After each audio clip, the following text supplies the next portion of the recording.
A few years ago, I knew two people. Let's call them Alex and Jordan. At 30 years old, they were remarkably similar. Both earned around $75,000 a year. Both worked professional jobs. Both lived in the same city. Both brought home roughly $4,800 a month after taxes and deductions. Neither came from wealth. Neither had a finance degree. Neither spent their weekends reading annual reports for fun.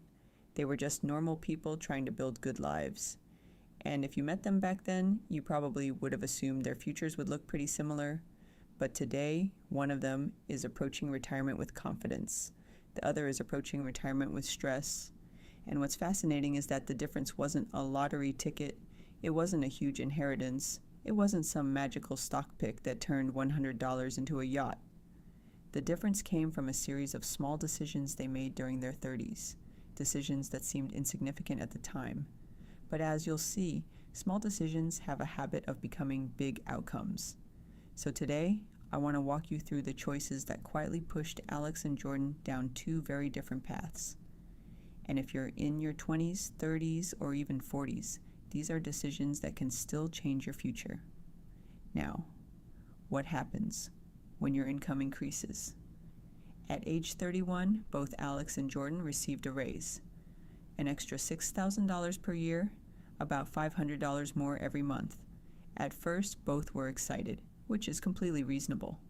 After all, who doesn't like earning more money? But then something interesting happened. Alex spent the entire raise. A slightly nicer apartment, a newer car, more takeout, more subscriptions, a few upgrades here and there. Nothing outrageous. Just lifestyle improvements. And before long, the extra $500 had completely disappeared. Jordan made a different choice. Jordan followed a simple rule. Whenever income increased, half could improve life today. The other half had to improve life tomorrow, so Jordan enjoyed $250 and automatically invested $250. That's it. Nothing dramatic.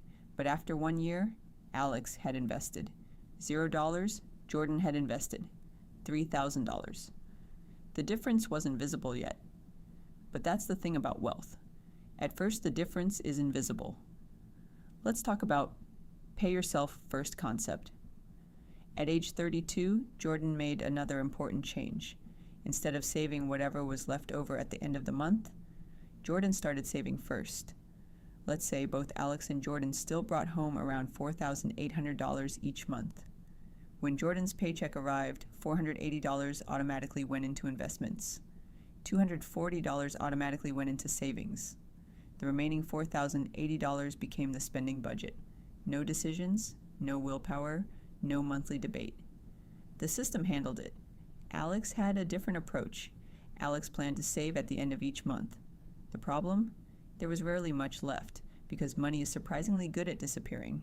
A streaming service here, food delivery there, a sale that was ending in 6 hours and absolutely couldn't be missed. We've all seen it.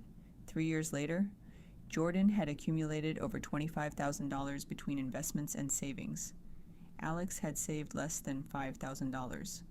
Not because Alex was irresponsible, because Jordan built a system, and systems usually outperform motivation. Now, let's discuss the emergency nobody plans for. At age 35, life happened, because eventually it always does. Jordan lost a job. 3 months without income. Scary? Absolutely. But Jordan had built an emergency fund. Monthly essentials looked something like this. Housing, $1,600. Groceries, $500. Transportation, $400. Insurance and utilities, $500. Total, roughly $3,000 per month.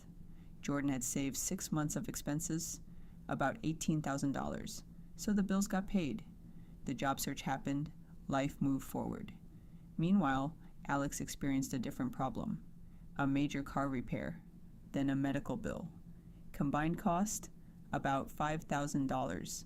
Without emergency savings, the expenses went onto a credit card. Interest rate, 20%. Now Alex wasn't just paying for the emergency. Alex was paying for the emergency plus interest. One unexpected event became years of financial drag. This is why emergency funds aren't exciting. They're important. They're financial shock absorbers. Now the status trap. At age 37, Alex purchased a luxury SUV. The payment was around $900 per month. The salesperson described it as only $30 a day, which sounds surprisingly affordable until you do the math. $900 per month. Over $10,000 per year? Over 7 years? More than $75,000. Jordan bought a reliable used vehicle. Monthly payment? Around $350. Difference? $550 every month. Jordan invested the difference, not because Jordan hated cars, not because Jordan never enjoyed life, but because Jordan understood something important. Looking wealthy and becoming wealthy are not the same thing. Some people spend money to create the appearance of success. Others quietly build the reality of it. Now, a very important point, let time do the heavy lifting. By age 40, the gap between Alex and Jordan was becoming noticeable. Jordan had consistently invested, captured raises, built savings, avoided major debt, investment balance, approximately $65,000. Alex's investment balance, around $15,000. Now here's where things become interesting, because investing isn't really about money, it's about time. Let's assume both portfolios grow at an average annual rate of 7%, not guaranteed, just an example. By age 65, Jordan's portfolio could grow to around $900,000. Alex's portfolio could end up closer to $300,000. Think about that. The income wasn't dramatically different. The intelligence wasn't dramatically different. The opportunities weren't dramatically different. The systems were. And those systems gave compounding more time to work. Time doesn't add growth. Time multiplies growth. Now, keep investing. Boring. One of the biggest surprises in finance is how boring successful investing often looks.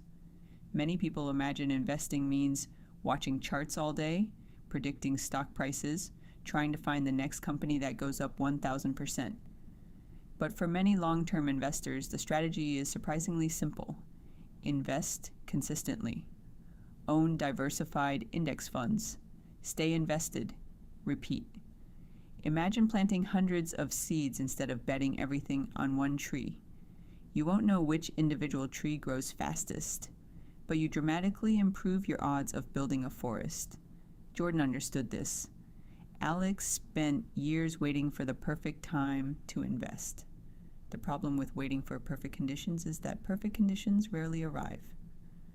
Learn how money actually works. One of the highest return investments you can make in your 30s isn't a stock. It's financial knowledge. Consider a credit card balance of $5,000 at 20% interest. That's roughly $1,000 a year in interest charges, every year. Understanding debt can save money. Understanding taxes can save money. Understanding investing can make money. You don't need to become a financial expert, but understanding the basic rules of the game can prevent expensive mistakes. That's exactly why my channel exists. Now, back to Alex and Jordan. Neither Alex nor Jordan was perfect. Both made mistakes. Both had setbacks. Both faced unexpected challenges. The difference wasn't perfection. The difference was systems. Jordan built systems that automatically created progress. Alex assumed there would always be more time, and eventually time became the one thing that couldn't be replaced. So, if you're in your 30s today, focus on a few simple things. Capture part of every raise. Pay yourself first. Build an emergency fund. Invest consistently. Learn basic financial literacy. Avoid spending money to impress people who aren't paying attention. And most importantly, give your future self a chance. Because retirement isn't really about retirement. It's about freedom. The freedom to choose how you spend your time. The freedom to help the people you care about. The freedom to work because you want to, not because you have to. Most comfortable retirements aren't built through extraordinary decisions. They're built through ordinary decisions repeated for a very long time, and that's good news, because it means you don't need perfect timing. You don't need genius-level investing skills, and you don't need a lucky break. You need a system and enough patience to let it work. If there's one thing I'd like you to remember, it's this. Your future is rarely changed by one decision. It's shaped by thousands of small ones, and your 30s are often where those decisions begin to compound.